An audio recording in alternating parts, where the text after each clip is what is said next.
नमस्कार दोस्तों, स्वागत है आपका हमारे चैनल पर। आज हम बात करने वाले हैं एक इम्पॉर्टेंट टॉपिक की जो कि एग्जाम में काफ़ी बार पूछा जाता रहा है। भारत के वन यानी कि फॉरेस्ट्स ऑफ इंडिया। सोचो ज़रा, अगर जंगल ना होते तो ना शुद्ध हवा होती, ना बारिश, ना प्राणी और ना ही मानव जीवन। हमारी सभ्यता और हमारा भविष्य सब फॉरेस्ट्स पर ही टिका हुआ है। आज हम भारत के वनों का एक सफर करेंगे, उनके प्रकार समझेंगे, उनके खास पेड़ पौधों को देखेंगे और जानेंगे कि कैसे ये हमें जीवन देते हैं। परिभाषा और महत्व। सबसे पहले बात करते हैं वन है क्या। इंटरनेशनल लेवल पर एक डेफिनेशन है कि अगर किसी जमीन पर 10% से ज्यादा हिस्सा पेड़ पौधों से ढका हो और एरिया कम से कम 1 हेक्टेयर हो तो उसे फॉरेस्ट माना जाता है। इंडिया के फॉरेस्ट सर्वे रिपोर्ट के मुताबिक हमारे देश का लगभग 21.71% एरिया फॉरेस्ट से ढका है, मतलब हर 5 किलोमीटर में से 1 किलोमीटर जंगल है। और यही फॉरेस्ट हैं जो हमारी बारिश को संभालते हैं, मिट्टी को बचाते हैं और लाखों प्रजातियों को घर देते हैं। दोस्तों, भारत में वनों को 5 मुख्य श्रेणियों में बांटा गया है। पहला, ट्रॉपिकल एवरग्रीन फॉरेस्ट्स। ये हमेशा हरा भरा रहते हैं। बारिश यहाँ 200 सेंटीमीटर से ज्यादा होती है। Location, western Ghats, Andaman, north east states. यहाँ मिलते हैं महागनी, रोजवुड और एबनी के बड़े बड़े पेड़। ये फॉरेस्ट्स देखने पर लगता है जैसे हमेशा बरसात हो रही हो।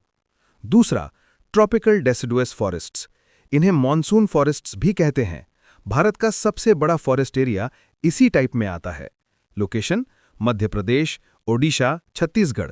पेड़, साल, टीक, शीशम। ये पेड़ ऑटम में पत्ते गिरा देते हैं। तीसरा, ट्रॉपिकल थॉर्न फॉरेस्ट्स। सोचिए राजस्थान का रेगिस्तान। यहाँ कम बारिश होती है, सिर्फ 70 सेंटीमीटर से भी कम। पेड़ छोटे और कांटीले। ट्रीज, बबूल, कीकर, कैक्टस।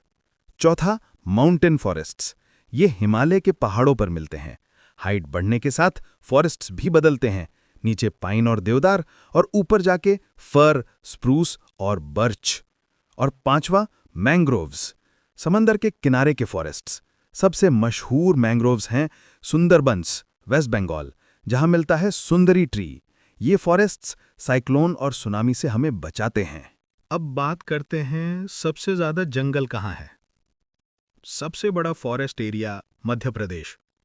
सबसे ज्यादा परसेंटेज मिजोरम, जहां 85% से भी ऊपर जमीन फॉरेस्ट से ढकी है। और मैंग्रोव्स का किंग है वेस्ट बंगाल। नॉर्थ ईस्ट इंडिया को तो प्राकृतिक स्वर्ग कहा जाता है। यहां 70% से ज्यादा एरिया फॉरेस्ट्स है। दोस्तों, फॉरेस्ट के बिना प्राणी कहां रहते। टाइगर सेंट्रल इंडिया के साल फॉरेस्ट्स में। एशियाटिक लायन सिर्फ गुजरात के गिर फॉरेस्ट में। एलिफेंट वेस्टर्न घाट्स और आसाम में। और एक हॉर्न वाला राइनो काजीरंगा में। फॉरेस्ट्स ने सिर्फ प्राणियों को नहीं बल्कि लाखों ट्राइबल्स को भी अपना घर दिया है। उनका खाना, कपड़ा, दवा सब जंगल से ही आता है।